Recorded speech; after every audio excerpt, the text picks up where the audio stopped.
Today we're going to be talking about stimulated emission, or how lasers work. So far we covered over here before was the excitation level diagram, or energy level diagram for hydrogen. It had, ground state, and then the first excited, second excited, third excited, blah blah blah. What we've got just here is the transition between two energy levels. So what we're going to be looking at is just two different cases where we have some sort of decay from the excited state down to the ground state, or something similar.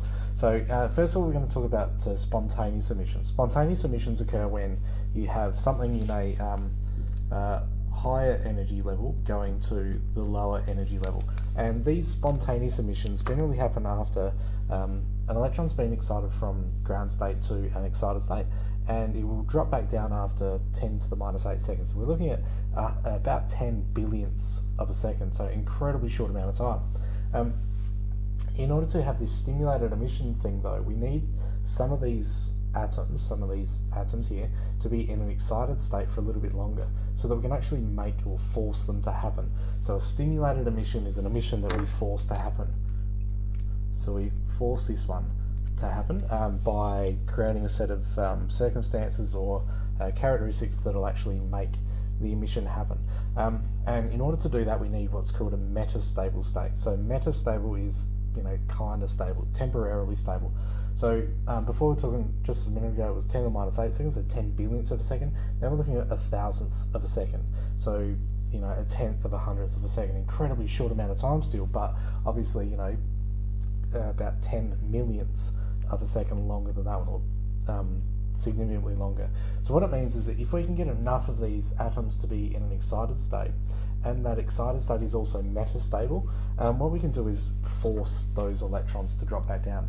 So in a normal case, we'll put in some energy, and the electron will shift upwards, happily shift upwards, and then it will drop back down of its own accord and give off a photon of energy, photon of light, with the same amount of energy that's related to that transition.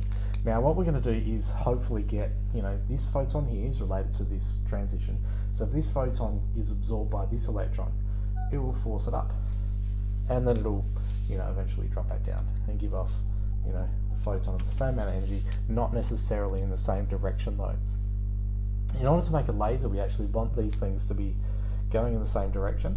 We want them to be identical in frequency, identical in energy, that's going to be the same thing, identical in phase, and all these sorts of things. So what we're going to be able to do is get them to create mini clones of themselves. And if we get enough of these things to be created, we can actually sort of collate them together using a series of mirrors and such, and actually have some of these ejected out of a chamber, and that's our laser beam.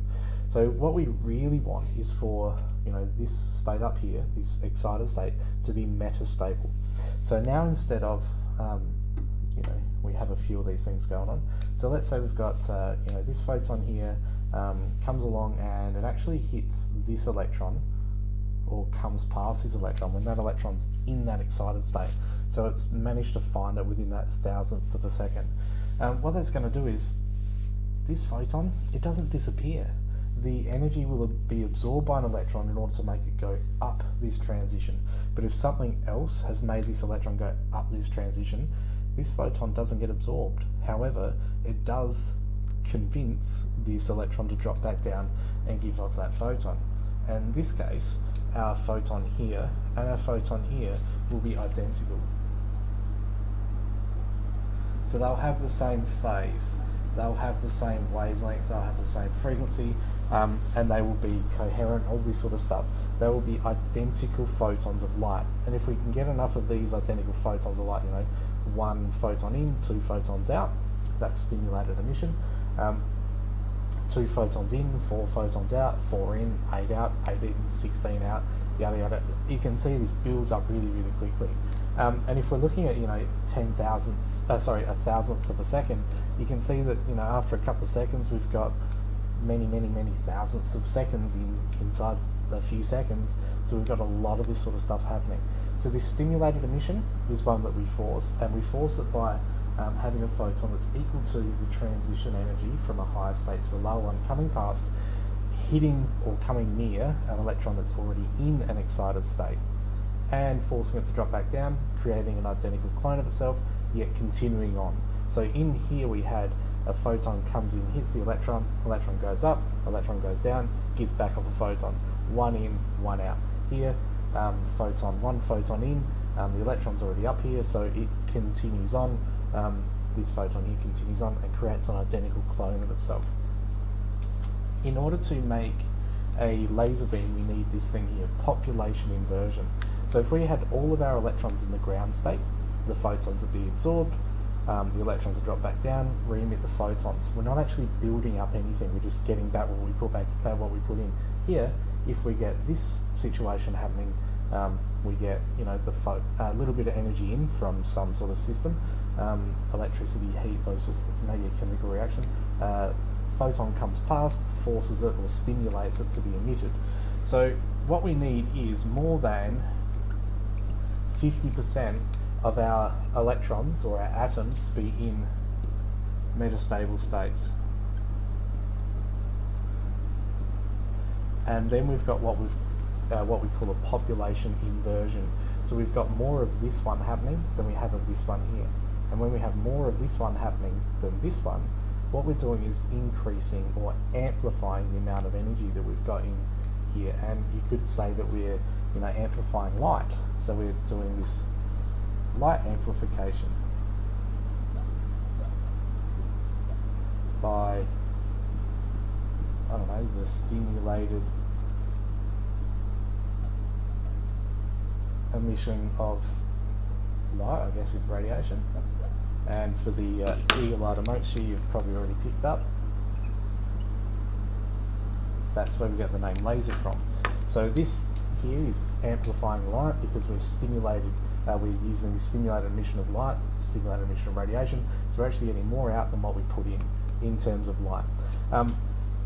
In order to do this, we need more than 50% in this metastable state. So we need to put in some sort of energy into our system. So we do this using an energy pump, and an energy pump could be a bright LED, and the LED would be the same colour as related to this transitional energy here, and it will pulse really, really quickly and really, really bright and intensely.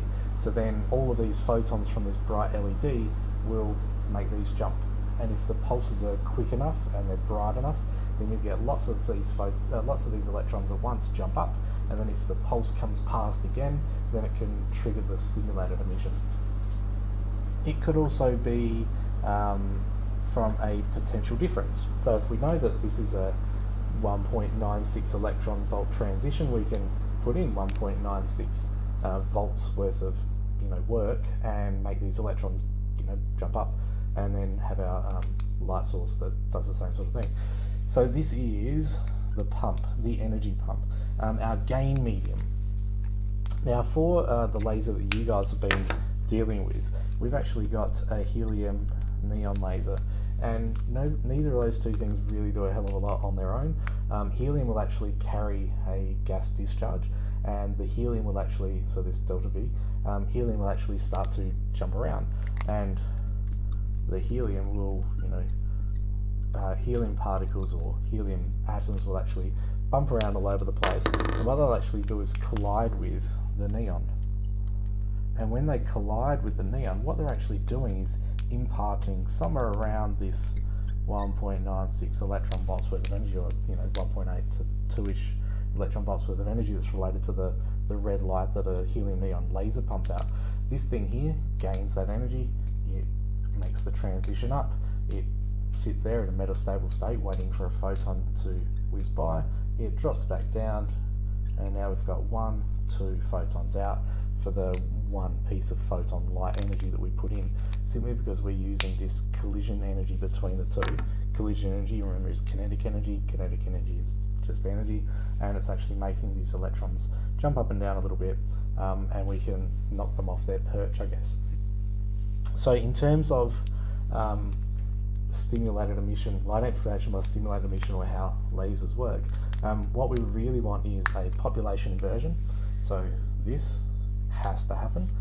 We also need that to be at a metastable state. So here I've drawn one transition from a ground state to an excited state, and if we had another excited state and another excited state, so I'll draw these ones as well, it doesn't mean that they're all metastable. So remember, all of these are transition energies. It just so happens that this one here is metastable. These ones, not necessarily metastable states. Okay, so there's a difference between one of these, energy levels, one of these transition energies, and just a normal everyday boring one, and a metastable one. Metastable one is definitely something you need, and you need some sort of pump to put that energy in, and some sort of gain medium in order to transfer that energy from one place to another. So there's some sort of gain in energy going on. All right. In the exam at the end of the year, this will almost certainly come up. It was quite poorly done last year and the year before, so don't be surprised if it comes back again.